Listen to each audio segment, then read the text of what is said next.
May is Asian American and Pacific Islander Heritage Month. So I wanted to choose a story by Veera Hiranandani. And this is a historical fiction story about a family living in 1947. The India gained independence from Great Britain. And so it actually was split into India and Pakistan, which they are today. And so this is a story about that time in 1947 when there was a lot of upheaval. So in this story, there's a young girl named Nisha who lives with her grandparents and her father and her brother, and her mother had died her mother had died. So through this is a whole book written as a series of letters to her mother. July 14th, 1947.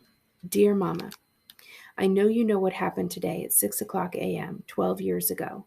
How could you not? It was the day we came and you left. But I don't want to be sad today.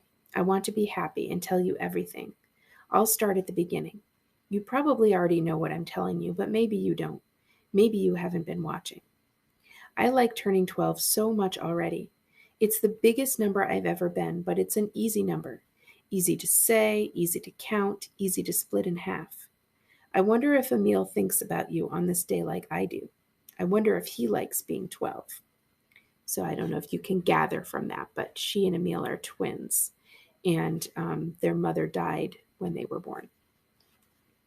We woke up a little before 7. Emil and I usually sleep through our birth minutes, and then when we wake up, we stand next to the last mark we etched into the wall with a sharp rock.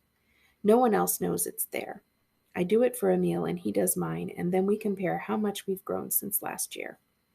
Papa says someday Emil will tower over all of us. That's hard to imagine. Papa gave me your gold chain with a small ruby stone hanging from it. He started giving me the jewelry when I was 7. Now I have 2 gold bangles, 2 gold rings, small emerald and gold hoop earrings, and the ruby necklace. Papa said I should save the jewelry for special occasions, but lately there are none, so I wear all the jewelry at once and never take it off. I don't know where he keeps all of it, but each year on my birthday, another piece appears in my bedside in a dark blue velvet box with gold trim. When you open it, the blue satin lining winks back at you.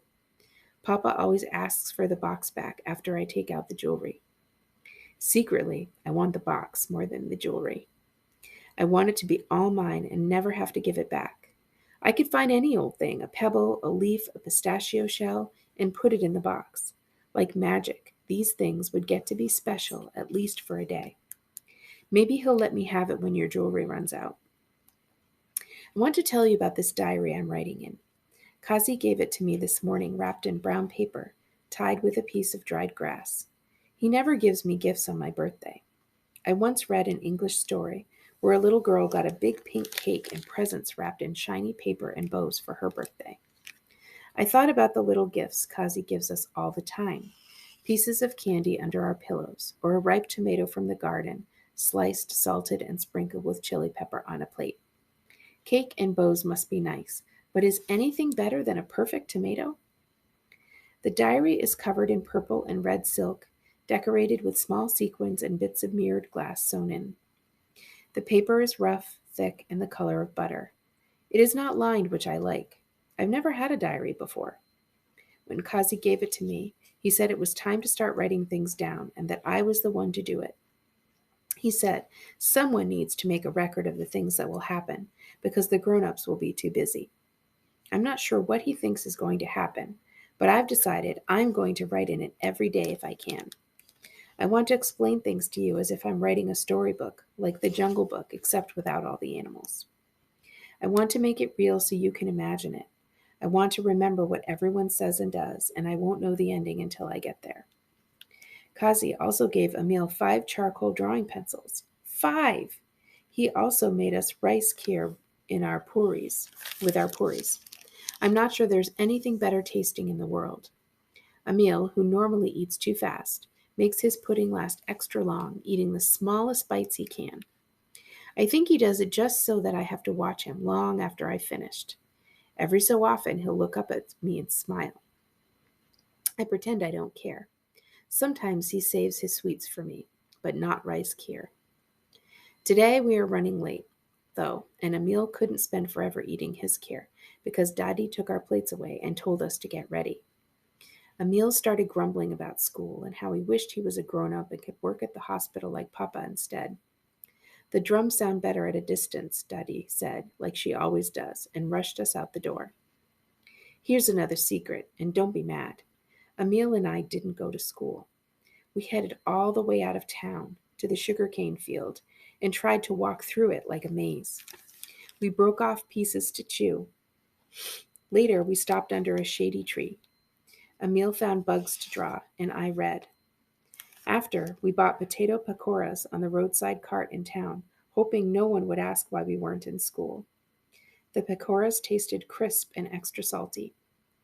Emil thinks they're too salty, but I like the sting on my tongue that stays long after I've finished eating. Emil would rather draw and play all day instead of going to school. He would rather do anything besides school. He draws very well. Did you know that? I don't hate school, but I didn't want Emil to be alone on our birthday. When Papa finds out we didn't go to school, he'll be much angrier at Emil than he will with me. That's how it is with Papa and Emil. It hasn't always been like that. Emil used to be Papa's favorite. I think because Emil was always louder, happier, and funnier than I am. But now, because Emil isn't small and cute, Papa is different. When we were about 7 or 8, Emil ran away. That's when it started. Papa came home from a long day at the hospital, and during dinner he told Emil to stop smiling so much, that it made him look ridiculous. This only made Emil smile more. Then Papa said, Emil, you can't read. You play around too much and draw little pictures. You must be more serious or you will become nothing. Maybe I should leave. Then you'll be happy, Emil said. He waited for Papa to say something, but Papa didn't. He just turned back to his food. Emil got up and walked straight out of the house. An hour went by and he didn't come back, so I went out to look for him. I looked everywhere, around the garden, the shed, Kazi's and Mahit's cottages, all the places he might go. I even looked in the pantry and in Papa's closet. Papa acted like nothing was happening, but I told Kazi that I couldn't find Emil anywhere, and he told Daddy, and Daddy told Papa, so Papa went out with a lantern. I stayed awake in my bed, wondering what I would do if Emil never came back. I couldn't imagine being in this house, this life, without him. I heard Papa return, and I waited to hear Emil's voice or his footsteps, but I didn't hear anything, and I began to cry, holding my doll Dee tight. At some point, I fell asleep. When I woke at first light, Emil slept soundly in his bed next to mine. I wasn't sure if I dreamed the whole thing. Emil, I said, poking him awake, standing over him. Where did you go? Does Papa know you're back? Papa knows I'm back, Emil said in a dull voice. I walked into town, then I kept going. I didn't want to stop, but Papa found me. Is Papa mad? I asked. Papa will always be mad at me. It doesn't matter if I smile or don't smile. I'm just not what he wanted. That's not true, I said, and I put my hand on his shoulder. He turned away. He might have been right about Papa, though. Since that night he ran away, Papa always seems angry at Emil for being Emil. Papa left a book on Emil's bed this morning.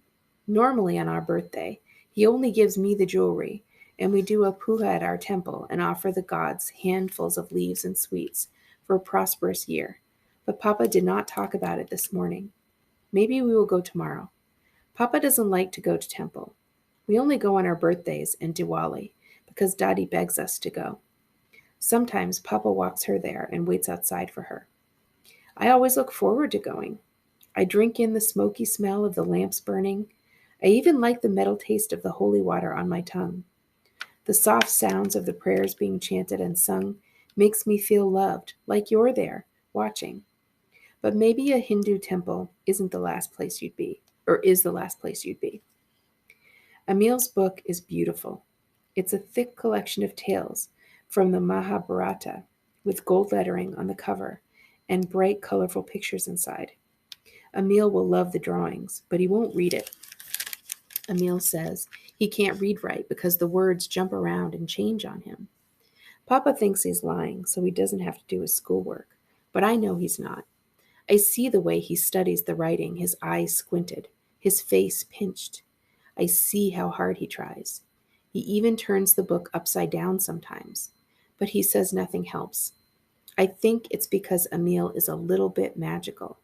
His eyes turn everything into art. Maybe Papa thought if he brought him a really good book, Emil would read it. Papa didn't say anything about skipping school today. I hope our headmasters don't send a messenger with a note. Now I'm tired and must drink my warm milk and go to bed.